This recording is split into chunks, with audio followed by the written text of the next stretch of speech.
I'm here with the Rio Ferdinand Foundation, which is my foundation has been going for over 10 years now. And we basically have young people that go through our platform. It helps kids back into education and then gives them an opportunity into workplace and that social mobility. But this is a place where we go and meet like-minded foundations and like-minded people, loads of corporates, entities that we can collaborate and join forces to become stronger as one unit. So it's a real great place to kind of cross-pollinate audiences and thoughts. Yeah, Ria, it's worth reminding people how this foundation started because it was a very personal mission for you. You mentioned there social mobility, and it's all about addressing issues of social mobility and inequality. And it comes from your own experience growing up as a young man in Peckham.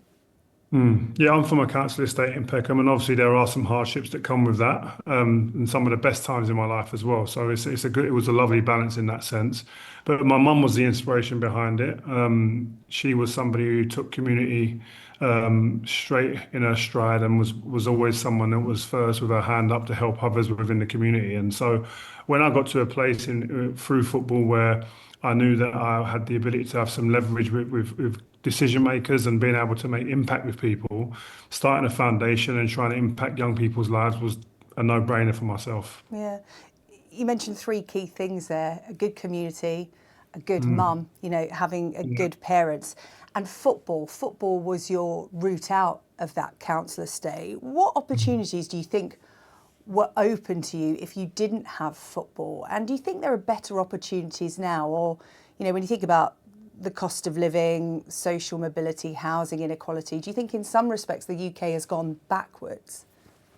I think so, yeah. In some cases it has, but what I would say is what we try and do is we try and bring the opportunities to young people and just go, you know what, we know that young people love sport, they love entertainment, they love tech now, which is a new world they're coming into and ever changing, and the landscape changes very quick there.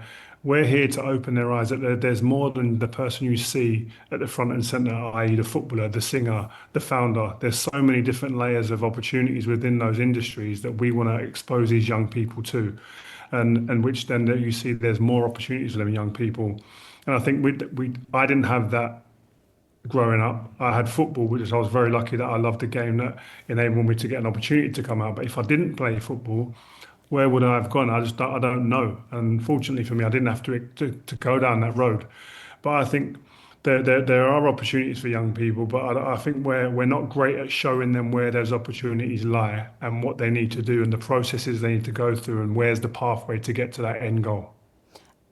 Opportunities to achieve should be there for everyone. That's the purpose of your foundation. And I'm particularly thinking about young men and boys because your foundation works with young people aged 10 to 25, which is a big age range, and so many different issues come with all of those ages. What do you think the situation is right now for young men? And I'm thinking about, the talk about inequality and what opportunities there are there for young men. We talk a lot about privilege, and a lot of young men in the UK feel that they're being left behind. What are the young people you're working with saying to you?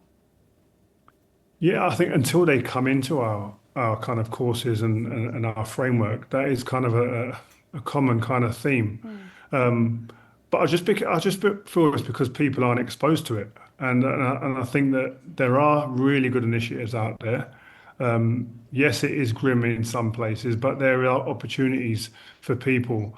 But we have to, I think the difference is that you can't wait for the young people to go and find these things.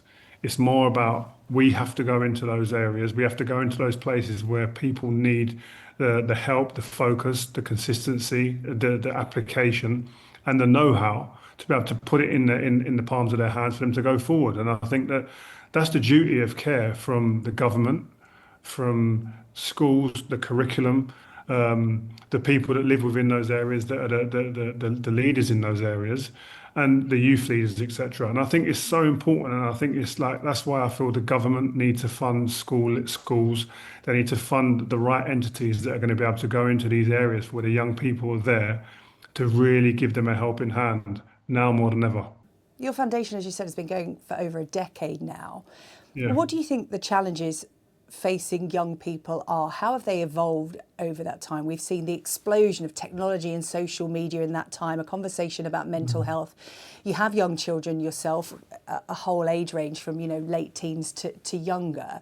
How have the challenges facing young people evolved in the time you've been running your organisation? Well, I think that one of the key differences is social media, the impact of it, how prominent it is in people's lives now, and how young people have to deal with social media, the pressure that comes with keeping up with people on social media. We're seeing all of these images and videos of people that are doing so well. They're living a great life. And well, how do I keep up?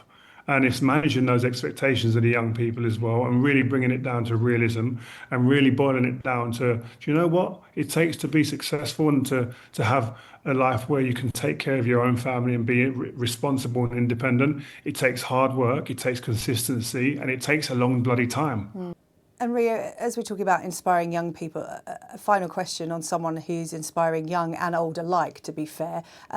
David Beckham, now Sir David Beckham as of today. Your thoughts on his knighthood, Sir Bex?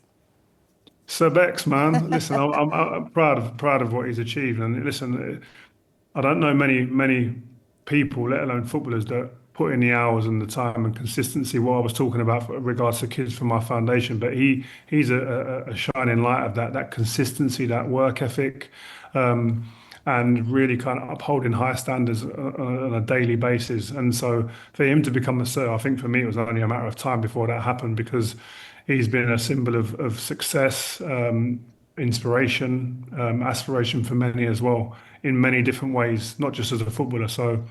So Bex, well done and congratulations.